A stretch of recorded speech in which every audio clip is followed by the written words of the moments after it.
Seorang pebisnis atau eksekutif biasanya pengen laptop itu yang enteng, tipis, kuat atau tahan banting, dan juga connect ke internet itu terus-menerus. Kalau bisa 24 jam itu connect ke internet. Ini adalah laptop yang bisa 5G dan juga terbuat dari titanium.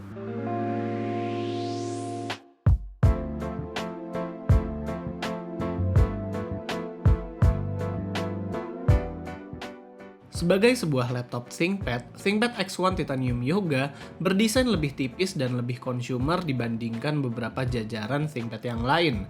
Ketebalannya hanya 1,15 cm, kalau disetarakan laptop ini hanya lebih tebal sedikit dari Notes yang isinya 90 lembar kertas. Beratnya juga punya angka yang sama, yaitu 1,15 kg. Memang nggak seringan ThinkPad X1 Nano, tapi ini aja udah ringan banget buat laptop portable sekalipun.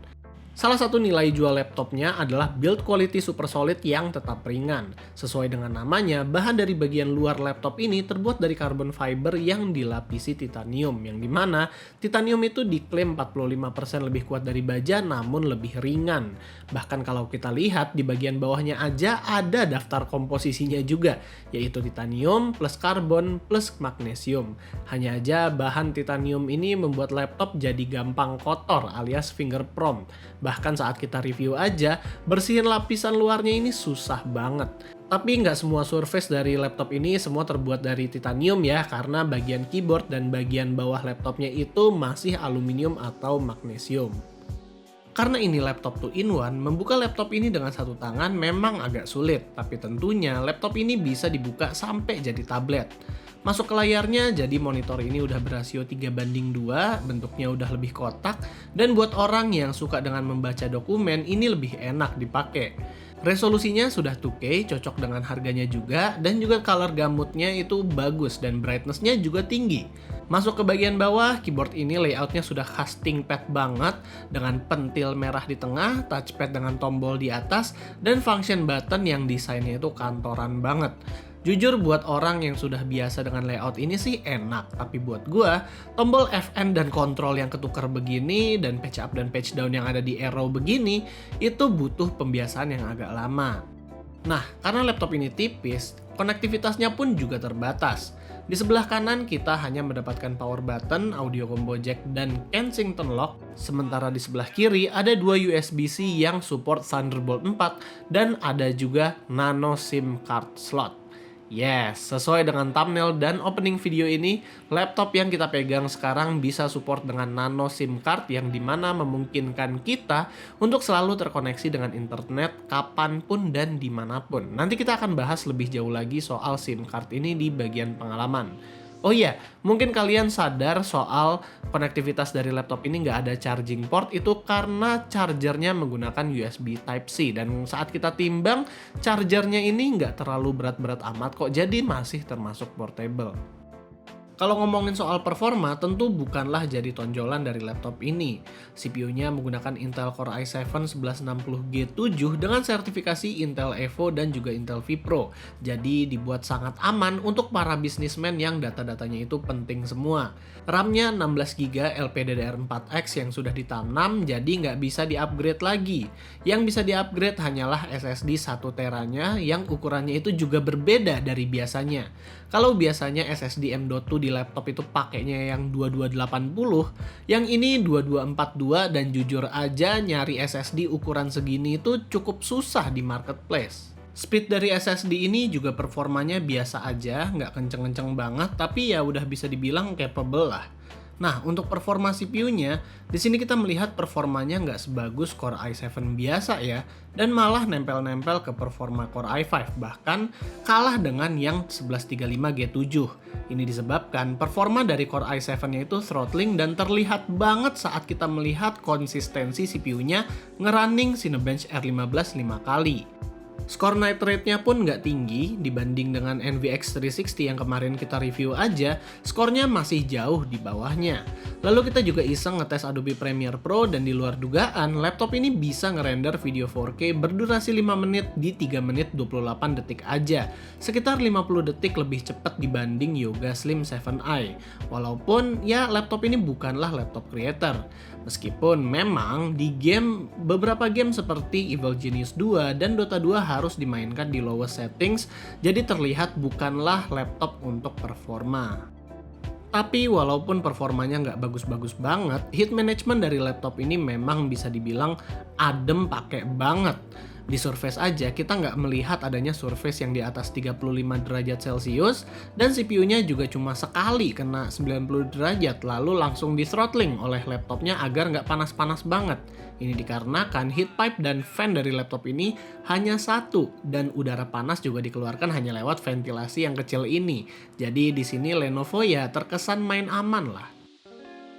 Orang yang menggunakan laptop ini adalah orang bisnis sejati, yang hidupnya itu serba mobile, harus terkonek terus dengan internet dan juga megang data yang penting. Laptop ini memang punya port yang terbatas, namun di sini Lenovo juga mengikut sertakan dongle yang banyak ekstensinya. Ada full size card reader, 2 USB 3.1 Gen 1, 1 USB Type-C, 1 full HDMI port, dan 1 micro SD card reader. Untungnya Type-C 3.2 Gen 1 yang ada di laptopnya itu mempunyai cukup bandwidth untuk powering semua port tadi.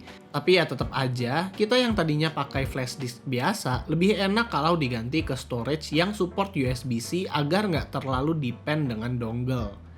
Lenovo juga mengikut sertakan satu stylus yang bisa ditempel ke monitornya, tapi hanya di bagian kanan aja ya, karena stylus ini nggak bisa nempel selain di bagian kanan. Stylusnya juga nggak sekedar stylus biasa, dia punya 3 tombol yang dimana bisa dimodif-modif lagi di aplikasinya. Contoh kayak di sini kita coba double kliknya, itu kita atur menjadi pembuka sticky notes. Jadi kalau misal mau nyatet instan, itu gampang. Stylusnya juga enak banget buat dipakai, smooth dan tanpa delay, walaupun sayangnya layarnya itu tidak support dengan palm rejection. Battery life juga bukanlah hal yang spektakuler karena ternyata di pengetesan kami hanya tahan 7 jam aja. Agak mengecewakan kalau mengingat laptop ini harganya fantastis.